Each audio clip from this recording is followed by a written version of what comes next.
കേരള സംസ്ഥാന ചലച്ചിത്ര അവാർഡും അതുപോലെ തന്നെ ദേശീയ അവാർഡും പ്രഖ്യാപിച്ചിരിക്കുകയാണ്. പെട്ടെന്ന് സിനിമാ പ്രേമികളും അല്ലാത്തവരുമായ ആളുകൾ വിചാരിക്കുക ഇത് രണ്ടും ഒരേ വർഷത്തെ അവാർഡുകളാണ്, അപ്പോൾ ഒന്ന് താരതമ്യം ചെയ്ത് കളയാം എന്നൊക്കെ ആരും വിചാരിക്കും. പക്ഷേ ഏറ്റവും വലിയ കൗതുകരമായ കാര്യം, കേരള അവാർഡ് 2023 കേന്ദ്ര അവാർഡ് 2022.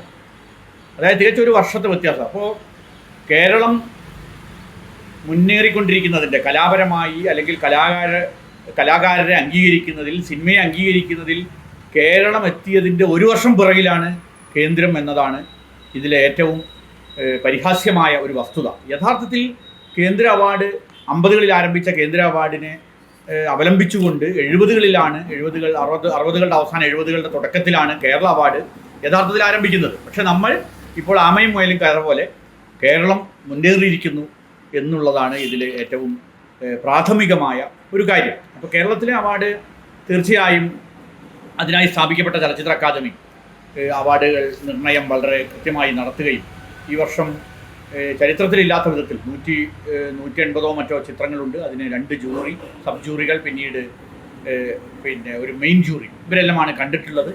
ഈ അവാർഡുകളിലെല്ലാം തന്നെ നമുക്ക് ഏറ്റവും സന്തോഷകരമായ നമ്മുടെ സുഹൃത്തുക്കളും അതുപോലെ തന്നെ മികച്ച സിനിമകൾക്കും എല്ലാം ഏറെക്കൂറെ അംഗീകാരം കിട്ടിയിട്ടുണ്ട്. പ്രത്യേകിച്ചും ജൂറിയുടേതായ തീരുമാനങ്ങൾ ഇതിൽ ഉണ്ടാകുമെന്നുള്ളത് കൊണ്ട്, അവരുടെ വ്യക്തിപരമായ ഇഷ്ടാനിഷ്ടങ്ങൾ ഇതിൽ പ്രതിഫലിക്കുമെന്നുള്ളത് കൊണ്ട് നമ്മൾക്ക് പരിപൂർണമായി അതിനോട് യോജിച്ചു കൊള്ളണമെന്നില്ല, അത് മറ്റൊരു കാര്യം. പക്ഷേ ഈ വർഷം ഏറ്റവും നല്ല ചിത്രത്തിന് അവാർഡ് കിട്ടിയിട്ടുള്ള കാതൽ ദ കോർ, ജിയോ ബേബി സംവിധാനം ചെയ്ത കാതൽ ദ കോർ മമ്മൂട്ടി കമ്പനിയാണ് നിർമ്മിച്ചിട്ടുള്ളത്. മമ്മൂട്ടിയാണ് പ്രധാന വേഷത്തിൽ അഭിനയിച്ചിട്ടുള്ളത്. നമ്മളുടെ പ്രിയങ്കരനായ മമ്മൂട്ടി ഈ ചിത്രത്തിൽ വളരെ പ്രയാസം തോന്നിപ്പിക്കുന്ന രീതിയിൽ നമ്മളുടെ മുഖ്യധാര പലപ്പോഴും സമീപിക്കാൻ ഇഷ്ടപ്പെടാത്ത അല്ലെങ്കിൽ പരിചരിക്കാൻ ഇഷ്ടപ്പെടാത്ത സ്വർഗാനുരാഗം പോലെ ഒരു വിഷയം വളരെ പോപ്പുലറായ അല്ലെങ്കിൽ വളരെ ജനപ്രിയമായ ഒരു രീതിയിൽ ആവിഷ്കരിച്ചു എന്നുള്ളതാണ് കാതൽ ദ കോറിൻ്റെ ഏറ്റവും വലിയ സവിശേഷത. മാത്രമല്ല മമ്മൂട്ടി കമ്പനിയെ സംബന്ധിച്ചിടത്തോളം ഈ ചിത്രം എടുത്ത കാലഘട്ടത്തിൽ ഗൾഫ് രാജ്യങ്ങളിൽ, മലയാള സിനിമയുടെ വലിയൊരു മാർക്കറ്റാണ് ഗൾഫ് രാജ്യം, അപ്പോൾ ഗൾഫ് രാജ്യങ്ങളിൽ റിലീസ് ചെയ്യില്ല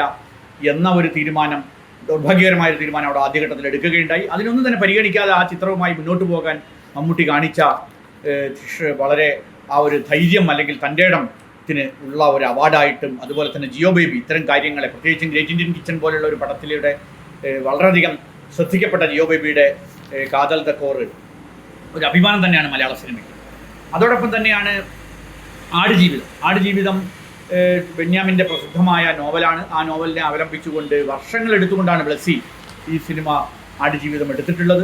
അത് വളരെയധികം ആകർഷണീയമായ രീതിയിൽ AR റഹ്മാനെ അടക്കം, റസൂൽ പൂക്കുട്ടി പോലുള്ള ഓസ്കാർ അവാർഡ് ജേതാക്കളെ അടക്കം അണിനിരത്തിക്കൊണ്ട് പൃഥ്വിരാജ് വളരെയധികം വിഷമം സഹിച്ചുകൊണ്ടാണ് ആ സിനിമ പൂർത്തീകരിച്ചിട്ടുള്ളത്. അതിനെ സംബന്ധിച്ച് അന്ന് ചില വിമർശനങ്ങൾ ആ സിനിമയെക്കുറിച്ച് ഉയർത്തപ്പെട്ടത് ഞാൻ നോക്കിയ സമയത്ത്, പ്രത്യേകിച്ചും ബെന്യാമിനും അതുപോലെ തന്നെ ബ്ലസ്സി അടക്കമുള്ള ആളുകൾ ഇടതുപക്ഷത്തോട് ചേർന്ന് നിന്നതുകൊണ്ടോ, അല്ലെങ്കിൽ പ്രത്യേകിച്ചും ബെന്യാമിൻ ഇടതുപക്ഷത്തിന് അനുകൂലമായ ചില അഭിപ്രായങ്ങൾ പറഞ്ഞതുകൊണ്ട് അദ്ദേഹം അധിക്ഷേപിക്കപ്പെട്ടു എന്നുള്ളത് കൂടി ഈ തരുണത്തിൽ പറയേണ്ടതുണ്ട്. അപ്പോൾ അത്തരത്തിൽ ആടുജീവിതത്തിന് കിട്ടിയ അവാർഡുകളും വളരെ. ഇതിനോടൊപ്പം തന്നെ മികച്ച നടിക്കുള്ള അവാർഡുകൾ ഉർവശിയും അതുപോലെ ബീനാർ ചന്ദ്രനും കൂടി പങ്കിട്ടിരിക്കുകയാണ്. ഇതിൽ ബീനാർ ചന്ദ്രൻ പാലക്കാട് ജില്ലക്കാരിയാണ്, പള്ളിപ്പുറത്തുകാരിയാണ്, ടീച്ചറാണ്.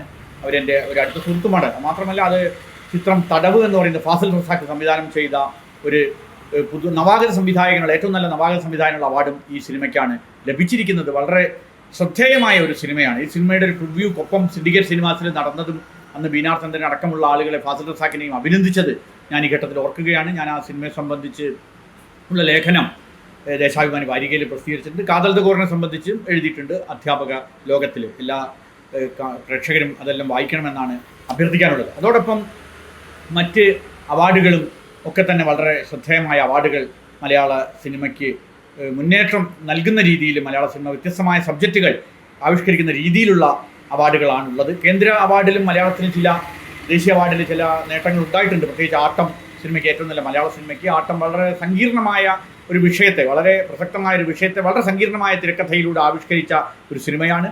അതിലേറ്റവും അഭിമാനകരമായ കാര്യം, ഞാൻ കൂടി പ്രതിനിധാനം ചെയ്യുന്ന ഫിപ്രസ്കി എന്ന സംഘടന, ചലച്ചിത്ര നിരൂപകരുടെ ആഗോള സംഘടനയായ ഫിപ്രസ്കി ഇന്ത്യ ചാപ്റ്റർ കഴിഞ്ഞ വർഷത്തെ ഗ്രാൻഡ് പ്രി അവാർഡിന് തിരഞ്ഞെടുത്തത് ആട്ടത്തിനെയാണ്. ആട്ടം സംവിധായകനായ ആനന്ദ് ഏകർഷിക്കും അഭിനന്ദനങ്ങൾ.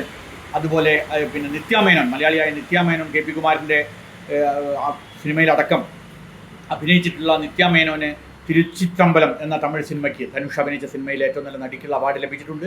അപ്പോൾ അതേ സമയത്ത് തന്നെ പ്രത്യേകിച്ചും കാന്താര, KGF 2 പോലുള്ള സിനിമകൾക്കാണ് അവിടെ പ്രധാന അവാർഡുകൾ, പല അവാർഡുകൾ ലഭിച്ചിട്ടുള്ളത്. KGF 2 അല്ലെങ്കിൽ KGF 1 എന്ന് പറയുന്ന സിനിമ പോളാർ ഗോൾഡ് ഫീൽഡുമായി ബന്ധപ്പെട്ടുകൊണ്ട് എങ്ങനെയാണ് പോളാർ ഗോൾഡ് ഫീൽഡിൻ്റെ ചരിത്രം എന്ന് മനസ്സിലാക്കുന്നതിന് ഇപ്പോൾ ചിയാൻ വിക്രം അഭിനയിച്ചിട്ടുള്ള, പാർവതിയും മാളവിക മോഹൻ അഭിനയിച്ചിട്ടുള്ള പാരഞ്ജിത്തിൻ്റെ സിനിമ തങ്കലാൻ കാണുന്നത് നന്നായിരിക്കുമെന്നാണ് KGF-ൻ്റെ പിന്നെ സംവിധായകരോടും അതുപോലെ തന്നെ അതിൻ്റെ ആരാധകരോടും ഈ ഘട്ടത്തിൽ പറയാനുള്ളത്. ആ അവാർഡ് അവർ സ്വീകരിക്കട്ടെ.